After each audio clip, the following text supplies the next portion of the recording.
Humanist Take on the World, Episode 17, Climate Tipping Points.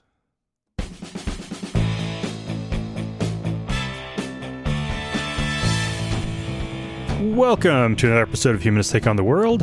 I'm Dustin, and it's just going to be me this time. So, let's talk a little bit more about climate change.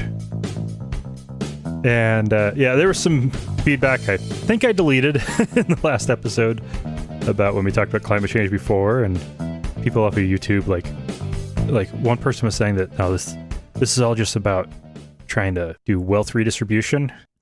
And one of them was about, well, what about all the geoengineering they're doing in Montana right now? And it's like, okay, so for one, the wealth redistribution has already happened. That's been letting rich people and cronies of powerful people extract all the world's, all this old carbon and pump it into the environment. Yeah, we're now paying the consequences of that. And it's mostly going to affect poor and disadvantaged people. And then there's the geoengineering. Yeah, that'd be great if we could do that, but we can't even cut down on carbon emissions, let alone actually get our act together enough to actually do some good geoengineering to try to fix climate change.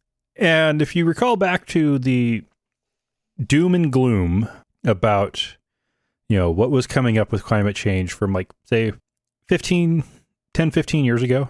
It was these things that would be several decades off, with severe droughts and massive floods, wildfires all over, much bigger hurricanes. That's here. We're already there. One of the things that we are finding as time goes on is the effects of climate change that were assumed to be many decades, if not centuries away, are moving closer and closer and closer. We've got areas that are actively going through desertification. We've got areas that are actively being flooded. It was a major concern, 10, 15 years ago that, okay, by the end of the century, Bangladesh would probably have to be evacuated because of massive flooding. Well, they get massive flooding every year, and half the country's underwater. That's not likely to get much better. And then with Pakistan's recent flooding, that was a quarter to a third of the entire country of Pakistan was underwater. That's just insane. Then you add to it the European heat wave and the drought and the California mega drought. And if you combine all of these, then yes, we have already made things much worse. And we're only at 1.2 degrees of warming. Now that's in Celsius. So for my fellow Americans, deal with it. And there's some interesting mixed reporting. Is it 1 degree Celsius or 1.2 degrees Celsius? And that's actually a very interesting one, because the 1.2 degree is since the pre-industrial times. Well, the closest we have to actually pre-industrial is the kind of average temperature between 1850 and 1900. It's because it was pretty stable in that time period. And we are 1.2 degrees Celsius global average temperature since then. The 1.0 degree is off of a 1950 to 1980 baseline, which means it's gone up a full degree Celsius worldwide in the last 42 years. That's pretty freaky, especially if you consider what's expected to happen at 2 degrees warming. If we've gone up 1 degree in the last 42 years, greenhouse gas emissions are still increasing. What's the chances that there is optimism that we won't hit 2 degrees? Might even be able to keep it to just 1.5 degrees when I'm thinking 2 degrees is pretty optimistic. You could view that as a pessimistic take on it. But yeah, if we've gone up a degree in just the last 42 years, we go up another degree in the next 30, we're fucked. Why? Because of tipping points. This is a crazy fun rabbit trail that, it can get quite deep. I'm going to try to avoid getting that deep on this because, boy, is this crazy. So the concept of a tipping point is when you have something that reaches a certain amount of change, that even if we remove a bunch of carbon out of the atmosphere and bring down global temperatures, that will continue to happen. And that these are things that will cause massive global or regional effects. This does not include anything like the desertification of California. It doesn't include anything like flooding in Pakistan and Bangladesh. This is stuff that is way bigger than that. So the thresholds on these are fascinating, especially since we might have already passed some.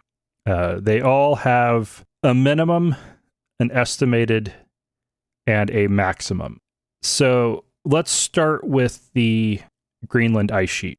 If the Greenland ice sheet, which is the second largest ice sheet in the world, this is a sheet of ice 3 times the size of Texas. If it completely melted, it would raise global sea levels by 7.2 meters. That would be in the ballpark of 25 feet. That is enough that coastal cities are gone. Like, that's enough that Florida starts to become an island chain, not a peninsula. That's enough that Bangladesh and Pakistan are Bangladesh would be completely underwater when it floods. And that some of the island countries like Tuvalu would be completely underwater. That's a lot. The ice sheet on Greenland has been consistently melting for the last 25 years. And by consistently melting, that means it is losing ice volume every year for the last 25 years. In the previous 30 some odd years, it did sometimes shrink and sometimes grow. We've reached the point of it is constant shrink. It is melting at a rate that's sufficient to raise global sea levels by about 1 millimeter per year. About half of this melting is on the surface, and the other half is from the base of the ice sheet where it touches the ocean and icebergs start breaking off. The glacial calving events. So the tipping point is when the surface gets low enough in elevation that it will continue to melt. And that is because air temperature is warmer the lower in elevation you are. So yeah, that's a definite big issue where you reach that point, the goalpost has moved because the surface of the ice sheet is lower. You have to then lower the global temperature and that local regional temperature even more to get it to shrink or to get it to stop melting. And that can create a feedback loop, especially when it starts exposing more ground, because exposing more ground changes the albedo, that is how light it is, and results in more local heating as darker dirt and vegetation absorbs more heat from the sun and heats up the area, causing the ice sheet to melt faster. The threshold for the Greenland ice sheet to reach tipping point is estimated to be at 1.5 degrees. It could be as low as 0.8 degrees or as high as 3 degrees.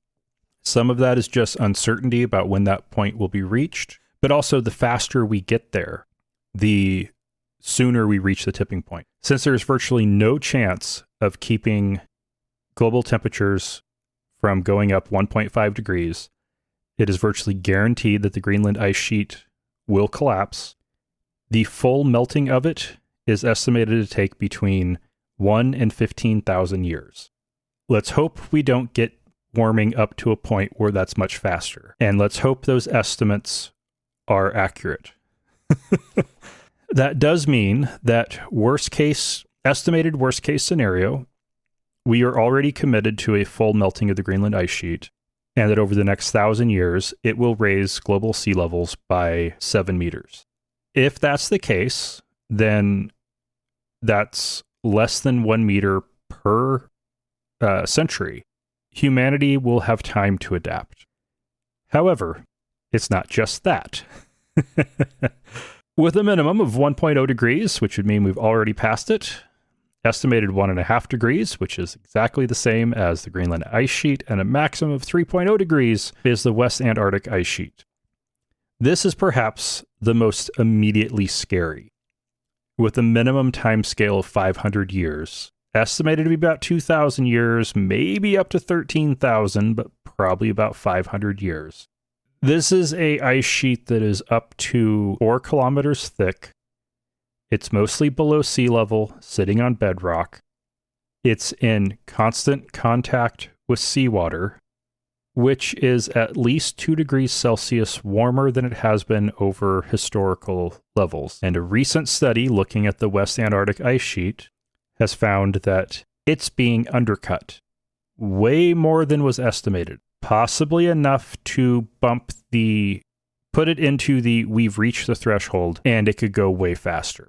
So with this undercutting, it will eventually reach the point where the ice sheet is no longer being supported by bedrock, at which point it would be free floating in ocean water. That, in and of itself, separate from the melting, will increase sea levels, much like dropping ice cubes in a glass.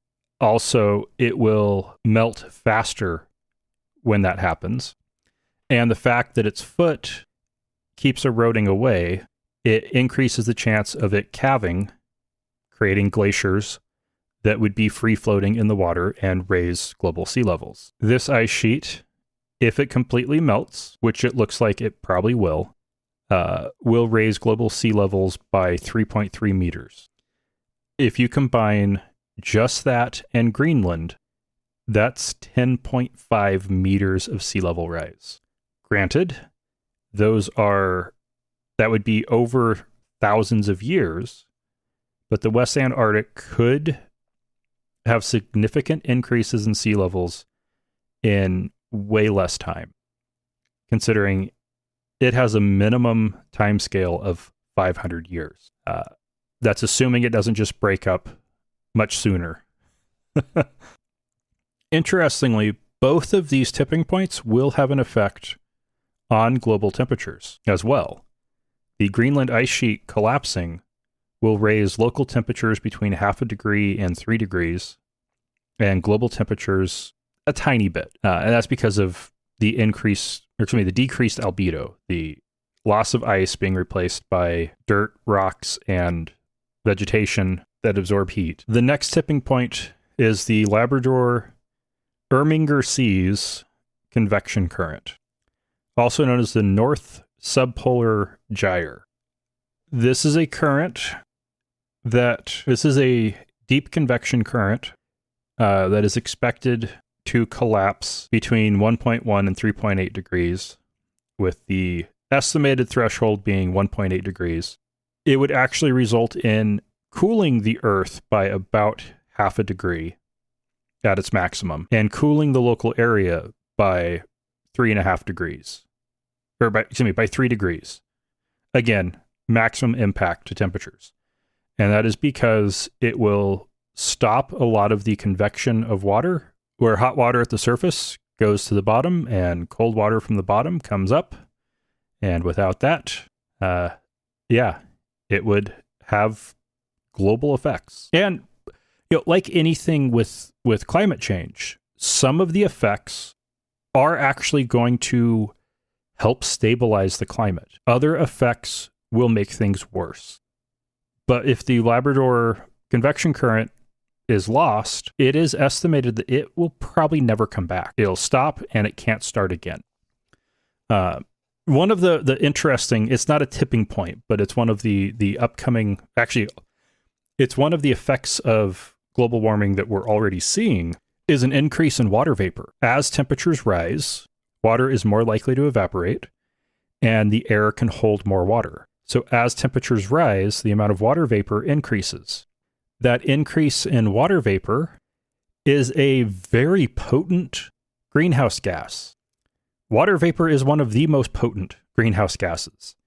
So that has the potential of rapidly accelerating warming, unless it forms clouds. If the increase in water vapor it results in an increase in cloud cover. Clouds increase the albedo of an area, so it reflects more of the sunlight back out into space and doesn't heat up the atmosphere as much. That's part of why the 1950 to 1980 period was so much more stable, is there was so much pollution, especially sulfur dioxide, being produced that it was increasing the amount of clouds. And that increase in global cloud cover helped keep temperatures down, even though carbon dioxide levels were going up. We don't know which direction it's going to go. There are some models that suggest that at certain amounts of warming, cumulus clouds might be permanently lost in some regions. And without cumulus clouds, like those are the ones that are the most reflective and protective against climate change. It's an effect that we don't know if it will accelerate climate change or protect against it. Even if it protects against it, we'll eventually overcome it because humans continue to burn fossil fuels at such a high rate. Between 2 and 6 degrees, and this is just from global temperatures increasing, estimated to most likely happen at 3.5 degrees, would be the dieback of the Amazon rainforest. A process that could happen in as short as 50 years or as long as 200 years. There is some evidence that because of humans deforesting the Amazon, that this process has already started. And this dieback is exactly what it sounds like. The Amazon rainforest, considering it produces half of its own rain, stops producing that much rain.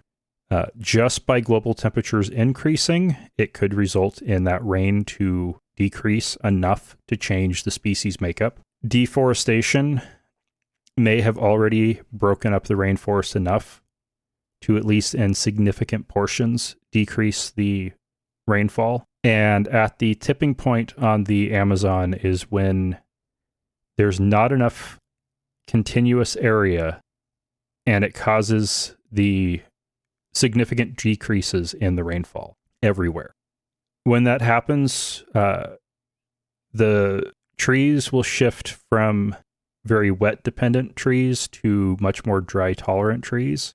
And then those will be replaced by a semi-arid savanna. And it's something that could happen potentially within decades of now. If the governments of the Amazon region, especially Brazil, don't take efforts to preserve the rainforest, it could be completely gone very soon. Of course, if the Amazon does turn into a tropical savanna, most of the biodiversity that's there will be lost forever. And much of that die-off is, and a lot of the methodology on that die-off is as trees weaken and die, lightning will ignite them and sections of dry forest will burn. Eventually, those fires will get big enough and hot enough that they'll take out wet areas too. Which also means all of that carbon that is trapped in those trees will be released back into the atmosphere, increasing global CO2 levels. Savannas and grasslands can be highly effective at sequestering carbon, but that would take a long time, thousands of years, for that to make up, even possibly be able to make up for the amount of carbon to be released from the current trees. The boreal permafrost collapsing has an estimated threshold, a minimum threshold of 3 degrees of warming, estimated 4 degrees, maximum of 6 degrees. It's a process that would probably take 10 to 50 years, might take 300 years. The thawing of the permafrost is absolutely terrifying. It is estimated that trapped within it is 2 times more carbon dioxide and methane than is currently in the entire atmosphere. And the amount of biomaterial that has been locked up in ice that the bacteria that are frozen in the permafrost would be able to quickly decompose would definitely help contribute to that. The Atlantic Meridional Overturning Circulation, or AMOC, has a tipping point between 1.4 and 8 degrees, most likely at 4 degrees. Some studies are suggesting it's already weakening. And again, we're at 1.2 degrees, so 0.2 degrees away from the minimum threshold. Other studies are suggesting that we're just seeing natural fluctuations in the AMOC, that it's not actually weakening, those are just fluctuations. The AMOC drives all of the world's ocean currents. It's also known as the Gulf Stream. It takes hot water from the tropics and sends it off to the Arctic, where it cools and drops. Part of that dropping is as the heat is released to Europe, water evaporates. So the salt water gets saltier, and then when the higher salinity water cools, it gets really heavy and it sinks to the bottom. And then there's a flow of hot, dense, extra salty water that flows back to the tropics. And this powers a global circulation that takes water 1,000 years to get around the globe. This will collapse because of decreasing the salinity of the water. The best case scenarios are that the temperatures will just rise enough that the AMOC will collapse. The worst case scenario for the AMOC is that the Greenland ice sheet will be melting at a fast enough rate to keep the water in the Arctic from getting salty enough to sink. If that stops, temperatures in Europe drop 10 degrees, and temperatures in the tropics stay hotter. So we'd be seeing tropical areas getting hotter, we'd be seeing Europe and Canada getting colder, and a 10 degree Celsius drop in temperatures for that region. That would be mini ice age territory all over again, while the rest of the world keeps getting hotter. And that's an important distinction there. There are some people who have suggested that the AMOC breaking would cause an ice age that would help stop climate change. No, it would cause a mini ice age in a particular region that would not in any way change global average temperatures. Which means if one region is getting 10 degrees colder, the rest of the world is absorbing the rest of that heat and warming up even more. Next, we have the collapse of Arctic winter sea ice.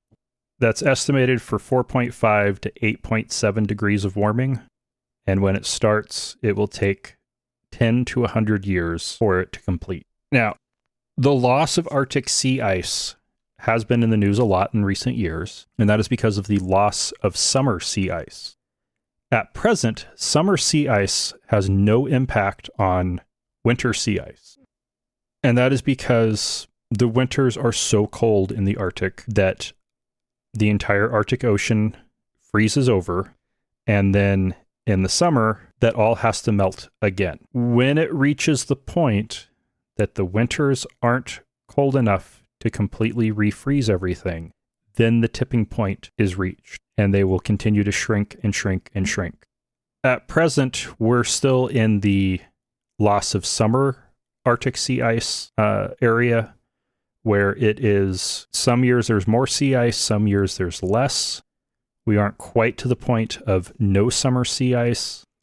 When we get to the point where the winter sea ice begins to collapse, that's when the entire Arctic will be forever completely changed. And that loss of sea ice has been in the summer has been one of the reasons why the Arctic is warming way faster than the rest of the Earth. And again, it's that change in albedo.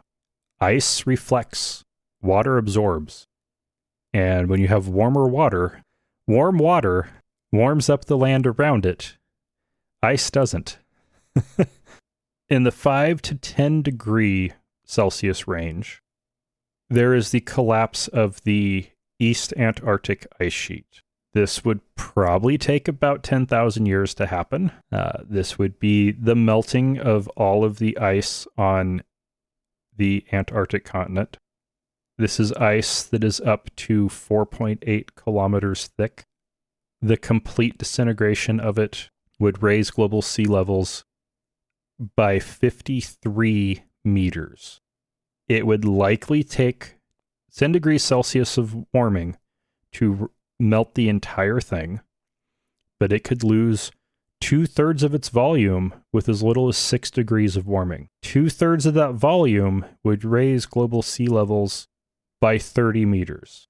If you combine that with the West Antarctic ice shelf and the Greenland ice sheet, that'd be 40 meters of sea level rise at 6 degrees of warming. There's also the subglacial basins, like the Wilkes Basin, that holds enough ice to raise sea levels by 3 to 4 meters, and that could collapse between 2 and 6 degrees of warming. That's a lot of sea level rise. Granted, all of that sea level rise is not in any way forecasted to be rapid. It's over hundreds and even thousands of years, but our coastlines have been pretty stable for all of human civilization. The coastlines will not be stable for the next several centuries of human civilization. And considering most of Earth's population lives along the coast, everybody's going to have to move. And when you get into the 40, 50 meter range of sea level rise, that's where you start getting into huge swaths of land being underwater. 40 or 50 meters, we're talking 120 to 200 feet of sea level rise. If you're getting up into some of the maximal ranges, you're pushing 300 feet of sea level rise. Virtually every coastal city in its entirety is below that level. Lots of inland areas, like in the American South, much of Europe, parts of Africa, Bangladesh in its entirety, are below that elevation. All of those places would be gone. Additionally, every storm that comes through, whether it's a monsoon or a hurricane or just a bunch of thunderstorms, they keep getting stronger. As sea levels rise, the storm surge is adding on top of the higher level. And if the storms are getting stronger because of hotter oceans, then that storm surge is amplified even more. And that water will penetrate even deeper and deeper and deeper and erode away coastlines even more. It's ugly. And the one tipping point that we're probably right in the middle of right now, with a minimum threshold of 1 degree, estimated 1.5 to maximum of 2 degrees, and a time scale of 10 years, is the die-off of the low-latitude coral reefs. These are all the tropical coral reefs. An increase in water temperature of just 1 degree above average can cause bleaching. The bleaching of coral is when they kick out the colorful algae that live within their tissue, which leaves the coral looking white. These algae, the zooxanthellae, are in a symbiotic relationship with the coral. They help feed the coral. They are critical to the coral surviving, and without them, the coral will die. The zooxanthellae also can't live without the coral. So if they're expelled too often or for too long, they will also die off. And that will create a feedback loop that will result in the death of basically all of the tropical coral in the world. There'll probably be a few reefs that will be left. And as those die, they will be replaced with a seaweed-dominated ecosystem, which will make it very hard for the corals to ever take over again. The current IPCC estimates are that at 1.5 degrees of warming, so just another 0.3 degrees from now, 70 to 90% of coral reefs alive today will be gone. And then there's the regional tipping points. The loss of mountain glaciers is one. That's already starting to be observed in some areas like the Rocky Mountains and North Cascades in the United States. It's getting pretty close on the Hindu Kush Mountains and in the India, China, Pakistan border area. If we're able to hold warming to 1.5 degrees, the Hindu Kush Himalaya region would be able to hold on to 2/3 of its ice by 2100. If we hit 2 or exceed 2 degrees by 2100, then they will likely lose half to 3/4 of their glaciers in that same time period. as the glaciers melt at a higher rate, that will increase river flows downstream, some of that, which means it will increase flooding downstream and also increase erosion. The one positive of that is that as the glaciers melt and those river levels increase, that will allow irrigation and hydropower to help support the region in southern and southeastern Asia, even if the monsoons are severely diminished. At just 1.5 degrees Celsius, there will be an increase in moisture across eastern Africa that will result in a greening and expansion of the Sahel. The Sahel is the narrow band of grasslands between the rainforests and the Sahara Desert. As rainwater increases, the Sahel will grow and start encroaching into areas of the Sahara Desert. This will also reduce the amount of dust coming out of North Africa, which will have the effect of increasing hurricane activity for the Caribbean, Gulf of Mexico, and the United States. Interestingly, as that moisture increases, it will probably result in the Mediterranean coast on both the African and European side drying. The boreal forest is a massive biome that spans across Russia, Siberia, Alaska, and Canada. And it's going to be having major shifts as the southern regions of it begin transitioning into open woodland with between 20 and 45% tree cover and open grasslands, while tundra gets converted into woodlands and grasslands. There's already observation of a drying trend across the southwestern Canadian portions of the boreal forest, and it's unknown at this point how much of its current effect is directly because of climate change and how much is due to human activities such as logging.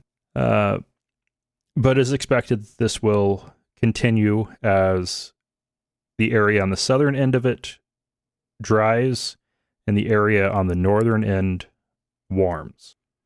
One obvious factor with climate change and increasing carbon dioxide levels is plants need carbon dioxide to grow. And increasing levels of atmospheric carbon dioxide does allow plants to grow faster and more.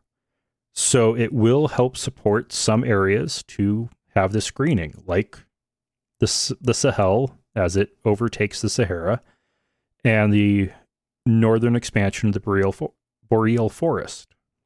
And some of these tipping points have a very high risk of cascading collapse.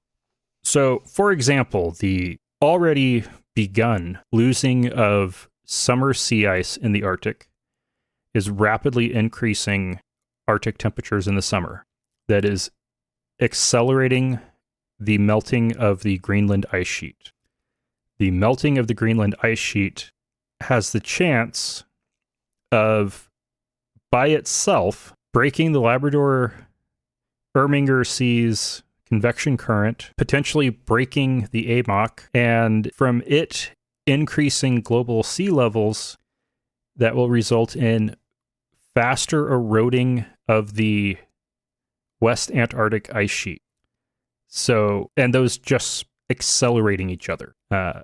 Those effects also cascade towards the collapse of boreal permafrost and the already being observed localized abrupt thaw of boreal permafrost that release more carbon dioxide. And as they release more carbon dioxide, it accelerates climate change and will create feedback loops that further erode sea ice and raise sea levels, and erode more sea ice and raise more sea levels, decrease the amount of time the Arctic is covered in ice, thus increasing the temperatures in the Arctic, thus further melting the permafrost in a self-perpetuating feedback loop. These are terrible, horrible outcomes. Not all of them are inevitable, some of them absolutely are, and some have potentially already been reached, and we just won't know it for a while. Knowing about the tipping points is important. It definitely needs to be considered when strategies around climate change are considered. They increase the urgency of getting it under control now. They help make the case for putting carbon sequestration efforts and carbon capture technologies into use. And they also make it very clear we have already committed to a significant amount of sea level rise. And the world needs to prepare for how to keep some cities alive and what to do with the people when others have to be evacuated. We aren't doing very good with that now, since every time a city gets flooded out, we rebuild it. Eventually the time will come when cities will have to be abandoned, and we need to start preparing for that now.